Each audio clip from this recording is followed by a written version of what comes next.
ज्यांच्यावर माझा प्रचंड मी ज्यांच्यावर अभिमान करतो हे सगळेच मान्यवर. मी तुम्हा सगळ्यांचं मनपूर्वक स्वागत करतो सर. आणि विद्यावर्धिनी माझी आहे. ज्या सांस्कृतिक संचितातून मी घडलो ते सांस्कृतिक संचित सातत्याने घेत माझी पायवाट सुरू आहे. हे गीत मी समर्पित करतो ACP आदरणीय माजी प्राचार्य रमाकांत महिरे सरांना. हे गीत मी समर्पित करतो आदरणीय सुरेश खोपडेजींना. हे गीत मी समर्पित करतो आदरणीय मुकेश गायकवाड. हे गीत मी समर्पित करतो जी खराड यांना. हे गीत या सरांना मी समर्पित करतो.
सादरीकरणानंतर बोलणं म्हणजे विराट कोहलीच्या बॅटिंग नंतर बॅटिंग करण्याला येण्यासारखं अवघड आहे. सगळ्यांनी इतकं सुंदर सादरीकरण केलं. आणि आता शरद पाटील साहेब माझ्याशी बोलत होते, त्यांनी मला ह्या कॉलेजच्या एक स्टुडंटची इतके दिग्गजांची नावं सांगितली की मला एकदम आश्चर्य वाटलं की इतके जबरदस्त टॅलेंटेड लोक या कॉलेजच्या कॅम्पसने इथल्या शिक्षकांनी घडवलेले आहेत. एक पाटील साहेब एक शेर आहे कि अभी साज दिल के तराने बहुत है, अभी जिंदगी के लिए बहाने बहुत है, गैरों के दर पे भीख न मांग फन की, जब अपने ही घर में खजाने बहुत है. मित्रांनो, आजचा दिवस जो आहे वेगळा, आपण एका कला मंचासाठी आपण भेटलेलो आहोत. हे नक्कीच भाषण करायचं व्यासपीठ नाही याची मला पूर्ण जाणीव आहे. मला कॉलेजमध्ये असताना पाटील साहेब, आम्ही पुण्याला SP कॉलेजला होतो, मग आमचं एकही कॉलेजचं गॅदरिंग मारामारीशिवाय झालं नाही. म्हणजे त्याच्यामध्ये कला सादरीकरणाचा 20% भाग, 80% सगळं भंकसगिरी.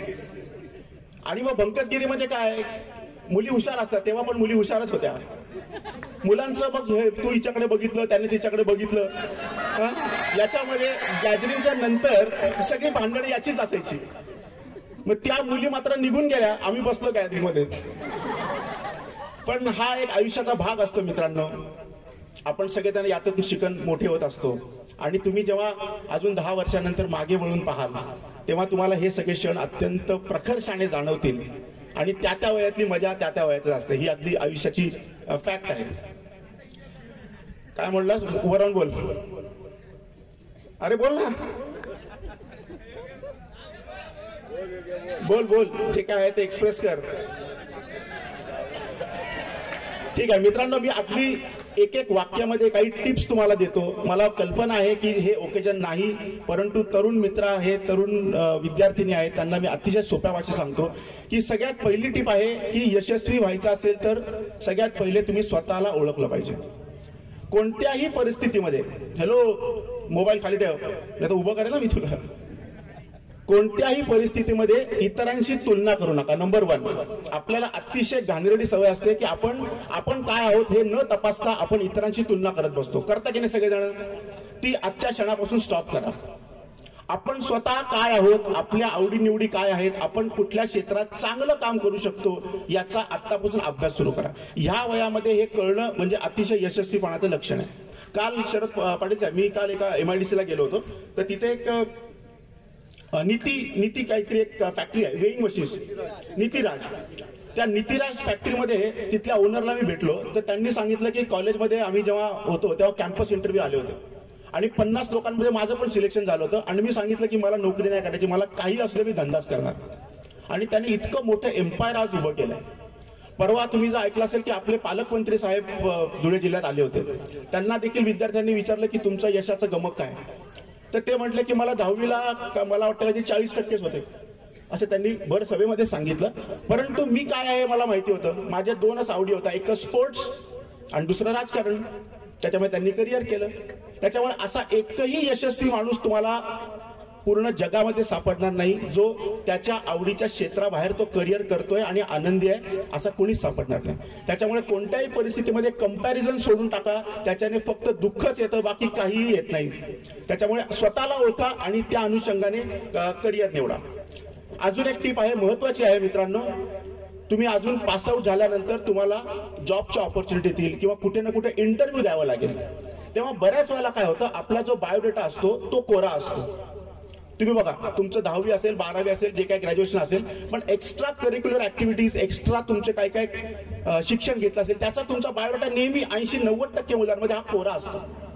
तर आतापासून विद्यार्थी दशकांपासूनच अनेक फ्री म्हणजे कोर्सेस आपल्याकडे विविध विद्यापीठांचे अवेलेबल आहेत. ते जरा शोधा आणि तुमच्या आवडीनुसार त्या म्हणजे 1-1 महिन्याचे, 15-15 दिवसांचे देखील कोर्सेस आहेत आणि ते 90% कोर्सेस हे फ्री आहेत. ते कोर्सेस घेऊन तुम्हाला सर्टिफिकेट्स पण मिळतो, जेणेकरून तुमचा जो बायोडेटा आहे, तुमचा जो CV आहे तो जास्त कलरफुल दिसेल, जास्त समोरच्याला ऍप्लिकेबल होईल. मी काय बोलतो तुम्हाला समजतंय? या अनुषंगाने सुरू करा. तिसरा आणि सेकंड लास्ट महत्वाचा पॉइंट आहे की पर्सनॅलिटी डेव्हलपमेंट हळूहळू सुरू करा. ही एक अशी गोष्ट आहे की जी एका रात्रीतून डेव्हलप होत नाही. तिला अनेक वर्षांचं एक साधना लागते. त्याच्यामुळे चांगलं इंग्लिश बोलणं, चांगली हॉबी डेव्हलप करणं, स्वतःला चांगलं प्रेझेंट करता येणं, एखाद्या जसं आता धर्मेशने जसं विषय बाई आणि स्त्री याचं इतकं सुंदर त्यांनी विश्लेषण सांगितलं, असं स्वतःला एक्सप्रेस करता आलं पाहिजे.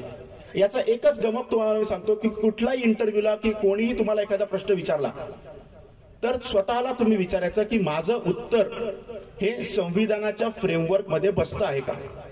तुम्ही आता व्हॉट्सअप समजा बघितला आणि समजा एखाद्या माणसाने काहीतरी गुन्हा केला असेल तर आपल्या इथले लोक सरसकट लिहितात की गोळ्या घातला पाहिजे त्याला, भर चौकात जिवंत जाळा. अरे हे काय पद्धत आहे. त्याच्यामुळे आपलं उत्तर आणि हे एका रात्रीतून जमत नाही, तुम्हाला हळूहळू स्वतःला डेव्हलप करावं लागेल. मित्रांनो, मला या कार्यक्रमाला बोलवलं, मी मनापासून अक्षय भाऊ छाजेड सरांचे मनापासून आभार मानतो. शरद पाटील साहेबांचे आमचे मित्र आहेत त्यांचे देखील आभार मानतो. युवराज कर्नाळ साहेब आहेत, घनश्याम थोरात, अतिशय जबरदस्त तुमचं सिंगिंग आहे. सर्वांचे मनापासून आभार मानतो आणि मला वाटतं आपण 1-2 कार्यक्रमासाठी खाली यायला हरकत नाही. धन्यवाद. धन्यवाद सर. आमचा असा गैरसमज होता